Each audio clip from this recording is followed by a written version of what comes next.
All right, today we're going to tackle a philosophical concept that's, well, it's pretty challenging. It's direct, but for some people, it's also incredibly powerful.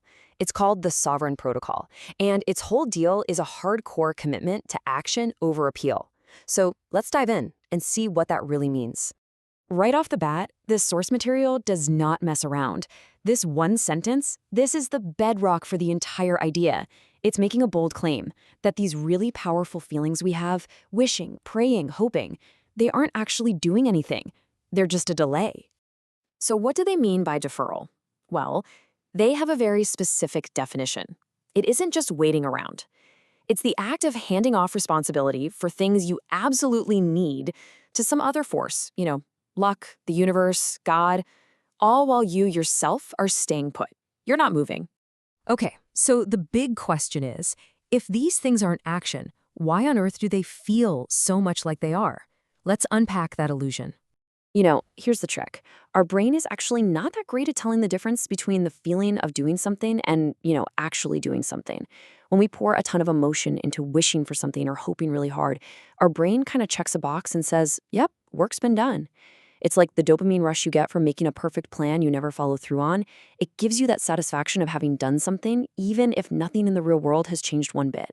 So, let's get into the nitty-gritty. It's really crucial to understand how each of these things, wishing, praying, and hoping, actually works as a type of inaction. We're going to break them down one by one. First up, wishing. The way this philosophy sees it, wishing is a pretty dangerous habit, mainly because it trains you to be helpless. See, it gives you all the emotional payoff of feeling invested in an outcome, but you don't have to take any of the risks or make any of the sacrifices that real action demands. It's a way to keep a dream alive forever without ever actually having to see if it could work. Next is prayer. And look, it is really, really important to get the distinction they're making here. This is not a shot at faith. Not at all. It's targeting prayer when it becomes a substitute for action, when it replaces motion. And there's a simple test for it. What changed in your behavior after you prayed? If it gave you clarity, if it gave you courage, if it helped you figure out your next step, well, then it caused motion. But if it was just asking the universe to change things for you without you having to move, then it replaced motion. And finally, we have hope. This one's tricky. It's described as the most socially protected form of inaction because, who's against hope, right? It sounds so noble. But we're forced to ask ourselves, is this hope just waiting without a plan? Is it just a painkiller for the discomfort of knowing you need to act? The alternative isn't being a pessimist. It's what's called patience paired with motion. You were enduring, sure, but you were always, always moving forward. Okay, I get it. At this point, you might be thinking, wow, this sounds incredibly harsh. It's kind of cold. And you know what? That reaction is expected and it's addressed head on. And here's exactly why it feels so jarring. This way of thinking just strips away some of our most basic, comforting stories. The idea that someone, somewhere is coming to rescue you. The idea that the world is supposed to be fair, that having good intentions is what really counts. Or that faith is somehow a pass that exempts you from doing the hard work. Taking those away, yeah, it can feel pretty unnerving. But here's the rebuttal, and it's a powerful one. The goal isn't to be cold. The goal is to be accurate. It's about seeing the world exactly as it is, without all the comforting filters. And the core argument is that real, unshakable strength is built on that foundation of accuracy. So, if we get rid of all these deferrals, what are we supposed to do instead? What fills that void? Well, this protocol doesn't just tear things down, it gives you a concrete alternative. It's called the Action Protocol. So instead of deferring, you practice 5 active behaviors. You replace wishing with actual planning.